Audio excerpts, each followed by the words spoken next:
Todos los viajeros que han recorrido en automóvil la vieja carretera que conduce al pueblo de Rennes-le-Château, en Francia, coinciden en lo mismo.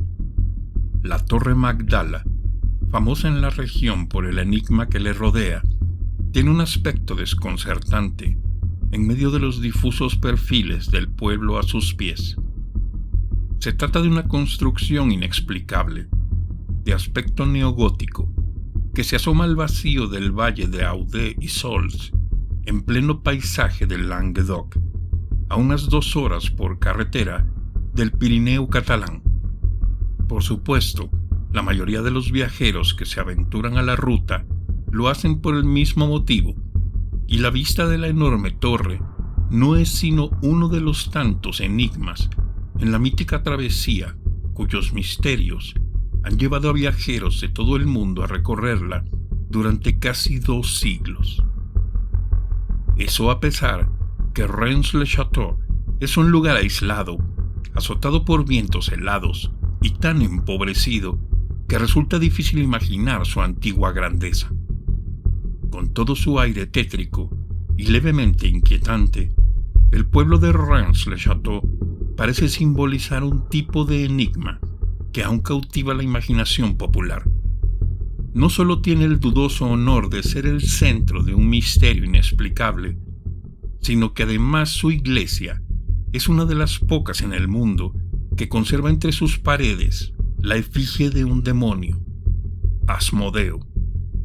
Entre ambas cosas, el pueblo del Languedoc es sin duda un misterio dentro de un misterio. Esta noche, en Mansión Terror, te contamos la historia.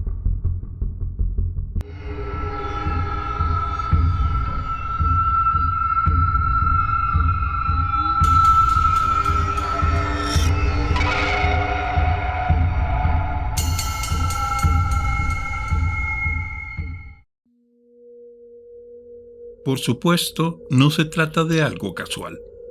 Durante más de 5 siglos, la región ha estado rodeada de todo tipo de fantásticas leyendas que le señalan como el guardián involuntario de una serie de extraordinarios secretos y tesoros. Según cientos de versiones de leyendas y tradiciones locales, tanto las ruinas de la Torre Magdala como la iglesia de piedra ocultan objetos de enorme valor histórico. Los rumores, que han perdurado tanto como para resultar apasionantes por el mismo hecho de su longevidad, insisten en que la tranquilidad del pueblo disimula el lugar de descanso de lo que podría ser el secreto más importante de la cristiandad. No obstante, hasta ahora ha sido imposible no solo verificar la existencia de algo semejante, sino inconcluso. La mera razón histórica que sostiene una leyenda tan extravagante alrededor de un lugar como el viejo templo de la zona.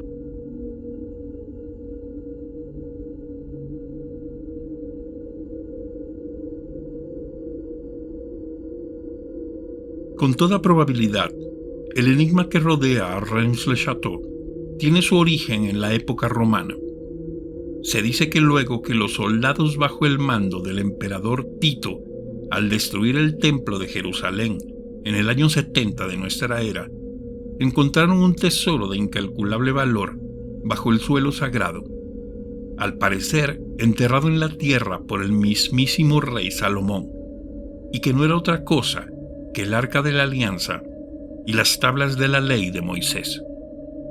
Asombrados por el hallazgo, decidieron transportar las misteriosas reliquias a Roma, y aunque ningún historiador o cronista de la época detalla qué pudieron haber encontrado los soldados bajo las ruinas del templo judío, todo parece indicar que se trató de un hallazgo de tal importancia como para sorprender a los curtidos miembros de la legión y convencerles que se trataba de objetos de incalculable valor. Al llegar a Roma, el tesoro quedó bajo la custodia del emperador y del imperio hasta el año 410 después de Cristo, cuando los visigodos saquearon Roma y robaron el que ya solía llamarse en rumores de todo tipo el tesoro del templo. 2 años después, las tropas al mando de Alarico desembarcaron en las Galias, aún con el portentoso botín a cuestas. Es entonces cuando la historia y la leyenda se mezclan en una confusa historia que parece sugerir que Alarico decidió permanecer en la región de Rennes-le-Château para proteger el tesoro que aún formaba parte de su botín de batalla. La leyenda sugiere que, incapaz de seguir transportando de un lado a otro lo que se llamaba el sagrado cargamento, decidió permanecer en la inestable región para protegerlo. Un general hizo excavar una enorme construcción subterránea en la que depositó el tesoro con la intención de resguardar las reliquias del peligro de ataques y de guerras. El paisaje agreste e inhóspito de Rennes-le-Château parecía ser el lugar ideal no solo para ocultar un tesoro de tal magnitud, sino además protegerlo de la curiosidad ajena. Para marcar el lugar en el que se escondía el tesoro, se construyó una primitiva torre de piedra y a su alrededor una construcción de piedra que tenía por única utilidad proteger a los custodios del tesoro.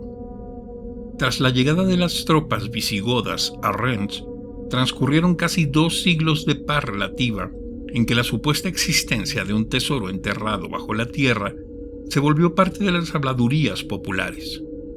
Se comentaba la existencia de destellos de luz misteriosos a mitad de la noche y extraños cambios de temperatura alrededor de las primitivas construcciones levantadas por las tropas visigodas, que continuaban resistiendo con relativa firmeza el paso del tiempo. Con el paso de las décadas, los rumores sobre la existencia de un tesoro fabuloso que los antiguos invasores protegían con enorme ferocidad se hicieron tan frecuentes como para convertir al pueblo y sus alrededores en un enigma en sí mismo. En el siglo VI, la región fue invadida de nuevo, esta vez por los merovingios, dinastía descendiente de Meroveo, jefe militar franco y cabeza visible de la antigua provincia romana de Bélgica II. De inmediato, Rennes-le-Château se benefició de la cultura sofisticada de los recién llegados y se convirtió en una región famosa por sus riquezas. Mucho más cuando el rey Dagoberto II contrajo matrimonio con la princesa visigoda Giselle de Razas. La unión entre ambas cabezas coronadas llevó a Rennes-le-Château al cenit de la riqueza.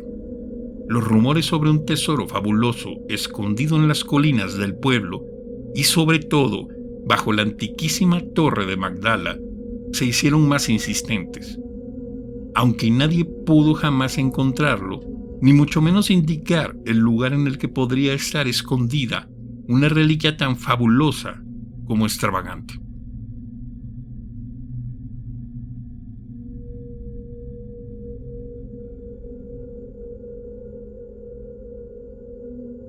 Con el paso del tiempo, el esplendor de Rennes-le-Château decayó, y 5 siglos después de la llegada de los merovingios, el antiguo pueblo se había convertido en una región desolada por la pobreza y el olvido. No obstante, la leyenda logró de algún modo sobrevivir y se insiste que fue justamente los rumores sobre los fabulosos tesoros escondidos entre la tierra seca y pedregosa del pueblo lo que atrajo al sacerdote François Berenger Saunier a la sacristía de la antigua iglesia, convertida para el año 1891 en un edificio maltrecho y destrozado por los estragos de la humedad. Llevado por lo que parece ser un claro afán de descubrimientos, el recién llegado Saunier encomendó a un grupo de albañiles la reconstrucción del interior del templo y la excavación de los terrenos que le rodeaban. Para sorpresa de buena parte de los descreídos lugareños, no tardó en encontrar algunos indicios de que los insistentes rumores sobre los tesoros escondidos en Rennes-le-Château podían ser ciertos. Según el testimonio de 2 de los obreros que participaron en aquella restauración, el grupo de trabajadores encontró una lápida medieval cubierta de inscripciones que nadie pudo traducir, además de una serie de objetos de oro y plata de indudable valor. Tras el descubrimiento, el sacerdote tomó las reliquias y partió a Carcassonne, para comunicar al obispo la noticia. Nadie puede decir con seguridad qué ocurrió durante la visita del sacerdote a Carcassonne, y mucho menos el motivo por el cual el viaje continuó a París y se prolongó durante 3 semanas. O por qué razón Saunier visitó con frecuencia el Museo del Louvre, llevando transcripciones de lo escrito en la lápida. Lo que sí es un hecho comprobable es que una vez que regresó a Rennes-le-Château, los vecinos comprobaron que el sacerdote había cambiado. De hombre misterioso y comedido, se volvió una figura obsesionada con los alrededores de la iglesia. Pronto la reconstrucción de la iglesia se volvió una obra de lujo fabuloso, sin que nadie pudiera aclarar de dónde provenían los fondos de los que disponía Saunier. De los escasos recursos dispuestos por el obispo para las labores de la albañilería, el proyecto se convirtió en una obra que abarcó un nivel de suntuosidad desconcertante. Saunier compró los terrenos que rodeaban a la iglesia, así como otros tantos que se elevaban al norte de las colinas. Además, levantó una fastuosa mansión que bautizó con el intrigante nombre de Villa Betania, y reconstruyó la viejísima torre primitiva, creando una biblioteca interior que llamó Magdala.